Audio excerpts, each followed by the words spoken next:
ఓం గం గణపతయే నమః. ఓం మహాసరస్వత్యై నమః. ఓం మహాగురుభ్యోం నమః. ఇప్పుడు మనం శుక్రుడు మిథున రాశిలోకి 14వ తారీఖు నుంచి మారుతున్నాడు. 14వ తారీఖు మిథున రాశిలో మారడము, ఆయన వృషభ రాశిలోంచి మిథున రాశిలోకి మారుతున్నాడు. సో 12 రాశుల వారికి, అంటే మేషరాశి నుండి మీనరాశి వారి వరకు కూడా శుక్రుడు ఇచ్చే ఫలితాలు తెలుసుకుందామండి. చాలా బాగుంటుంది. శుక్రుడి ఫలితాలు ఏ విధంగా ఉంటాయో అద్భుతంగా ఉంటాయి కదా కొంతమంది రాశులకి.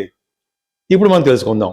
ధనుర్రాశి అండి. ధనుర్రాశి వారికి శుక్రుడు సప్తమ స్థానంలో ఉన్నాడు. మంచివాడు కాదు కదా అసలు, కానీ సప్తమ స్థానం శుక్రుడు గురుడితో కలిసి ఉన్నాడు. సరే, శుక్రుడు గురించి మాట్లాడుకుంటాం కాబట్టి శుక్రుడు మంచివాడు కాదు, కానీ సప్తమ స్థానంలో ఉన్నాడు. అంటే ఆ భావాన్ని చెడగొడతాడా? నిజంగా ఆ భావాన్ని చెడగొడతాడండి.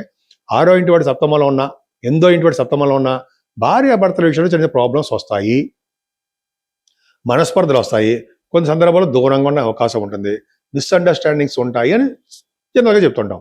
కానీ సహజంగా శుక్రుడు సప్తమంలో ఉంటే వివాహాది వేడుకలు, వివాహ శుభకార్యాలు, ధర్మకార్యాలు, మంచి మంచి బట్టలు కొనుక్కోవడాలు, విహారయాత్రలు, అలాగే మంచి మంచి చాలా మంచి యోగాన్ని కలిగిస్తూ ఉంటాడు. భార్యాభర్తల యొక్క అనుకూల దాంపత్య జీవితం కూడా శుక్రుడు సప్తమంలో ఉంటే చేస్తూ ఉంటాడు. కానీ మంచి మంచి సంబంధాలు కూడా మీకు ఇస్తూ ఉంటాడు.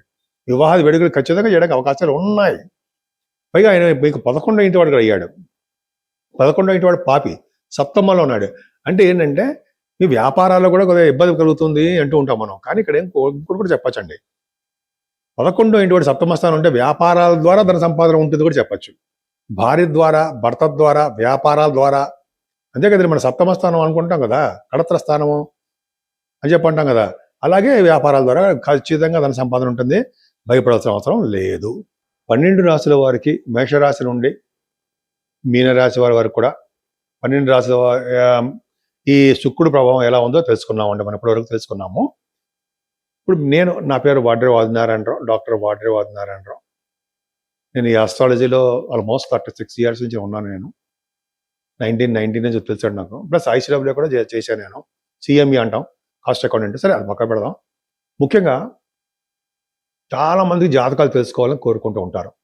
అసలు మన భవిష్యత్తు ఎలా ఉంటుంది, మనం ఏ ఫీల్డ్లో సెటిల్ అవుతాం, మన వ్యాపారమా, ఉద్యోగమా, ఎలా ఉంటుంది, సినిమా రంగంలో ఛాన్సెస్ వస్తాయా, అంటే పొలిటికల్ రంగంలో మనం బాగా ముందుకు వెళ్ళగలమా, ఉంటాయి కదండి. జాతకాలు ఉంటాయి కదా.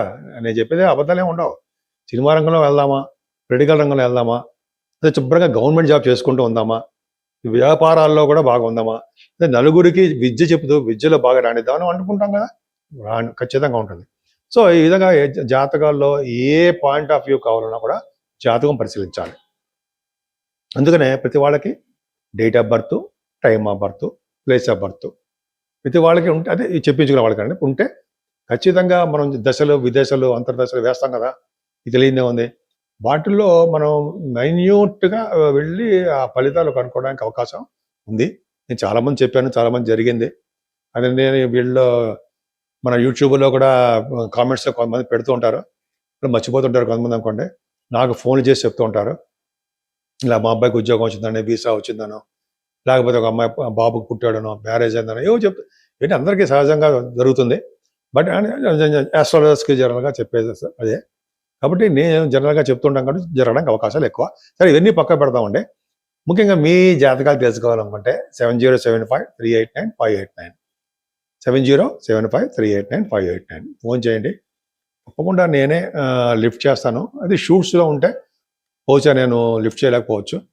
మీరు మీ డీటెయిల్స్ మీకు చెప్పించుకోవాలనుకుంటే వాట్సాప్లో పెట్టండి.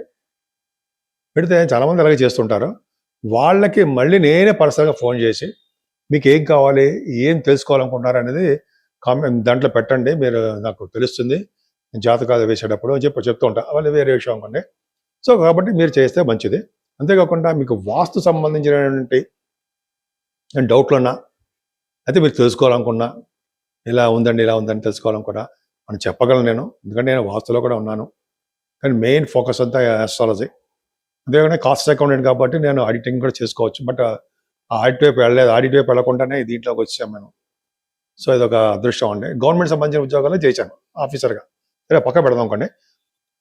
ఈ 12 రాశుల వారు ఏ దేవుణ్ణి, ఏ శుక్రుడు ప్రభావం ఉంది కాబట్టి శుక్రుడు ఎవరిని పూజించాలి, శుక్రుడితో పాటు ఎవరిని పూజించాలి అని తెలుసుకుందామండి. ముఖ్యంగా ఈ మే నెలలోనే 14వ తారీఖు నుంచి మనకి శుక్రుడు మారుతాడు. మారిన వెంటనే అదే రోజు 15వ తారీఖు మహాశివరాత్రి వస్తుందండి. మహాశివరాత్రి పూట ఈవినింగ్ టైమ్స్లో ప్రదోషకాలం ఉంటాం కదా, ఆ టైంలో శివుడికి అభిషేకాలు చేయించుకోవాలి. అభిషేకాలు చేయించుకోవడం వలన చక్కటి ఆయుర్వృద్ధి అంటాం కదా, ఆయుష్ పెరుగుతుంది. అనేక రకాలైన శుభాలు జరగడానికి అవకాశాలు మనకు ఉంటాయి. అంతేకాకుండా మనకి 16th అమావాస్య వస్తుంది. ఇది ఇంపార్టెంట్ ఇక్కడ శుక్రుడు ప్రభావం ఉండడానికి. ఎందుకంటే ప్రతి అమావాస్య పూట, పౌర్ణమి పూట చాలామంది గుళ్ళల్లో మనం చూస్తుంటాము చండీ హోమాలు, అమ్మవారికి అభిషేకాలు, అమ్మవారి కుంకుమ పూజలు, చండీ సప్తసతి అనే కనకదుర్గ అమ్మవారి గుళ్ళో విజయవాడ కూడా చేస్తుంటారు కదా. అటువంటి ఇవి కూడా అమ్మవారికి ప్రభావం ఉంటే అది చేయించుకుంటే ఈ 12 రాశుల వాళ్ళకి, కొంతమంది చూడండి ధనురాశి వాడికి శుక్రుడు మంచివాడు కాదు, కొన్ని రాశులు ఉన్నాయి కదా, కర్కాటక రాశి వాడికి మంచిది కాదు. అలాగే వృశ్చిక రాశి వారికి ప్రభావం, అమ్మవారికి ప్రభావం తగ్గాలి అంటే ఖచ్చితంగా మనం అమ్మవారిని పూజించాలండి, కనకదుర్గ అమ్మవారిని పూజించాలి. ఇంకా అమ్మవారికి మంచి ఇంత చెప్పినట్టుగా చేయించుకుంటూ పూజలు చేయించుకుంటూ ఉన్నాం. అంతేకాకుండా మహాలక్ష్మి అమ్మవారిని అదే కనకదుర్గ అమ్మవారిని ఎవరైనా మీ అమ్మవారిని కలువ పువ్వులతోటి, మల్లె పువ్వులతోటి, సహస్రనామం అంటాం లేదా అష్టోత్తరం అంటాం కదా, పూజ చేయడం వలన శుక్రుడు వలన వచ్చే దోషాలు పరిహారం అయిపోయి శుక్రుడు వలన వచ్చే శుభ ఫలితాలు ఎక్కువగా ఉండడానికి అవకాశం ఉంది. పైగా శుక్రుడు కళత్రకారకుడు కదండి. అంటే భార్యాభర్తలు సంబంధించిన వ్యవహారాలు విజయం చేయడము, భార్యాభర్తలు అంటే కలిసేటట్టు చేయడము, పెళ్లి సంబంధాలు కుదిరేటి చేయడము, సినిమా రంగం, కళారంగం ఉంటాం కదా, ఆ కళారంగంలో అద్భుతంగా రండించేటి చేయడము. ఆ శుక్రాచార్యుడు గారు తెలుసుకుంటే సాధించలేదు ఏముందండి. అందుకని అమ్మవారి పూజలు, పార్వతీ అమ్మవారి పూజలు, కనకదుర్గ అమ్మవారి పూజలు, లలిత సహస్రనామాలు ఎందుకు చదువుకుంటారంటారు? అమ్మవారి పవర్ ఉండాలి మనకి. ఉంటే అమ్మ దయ ఉంటే అన్నీ ఉన్నట్టు అంటాం కదా, అమ్మవారి దయ ఉండాలి. పైగా శుక్రుడు ఖచ్చితంగా మీరు ఇటువంటి పూజలు చేయండి.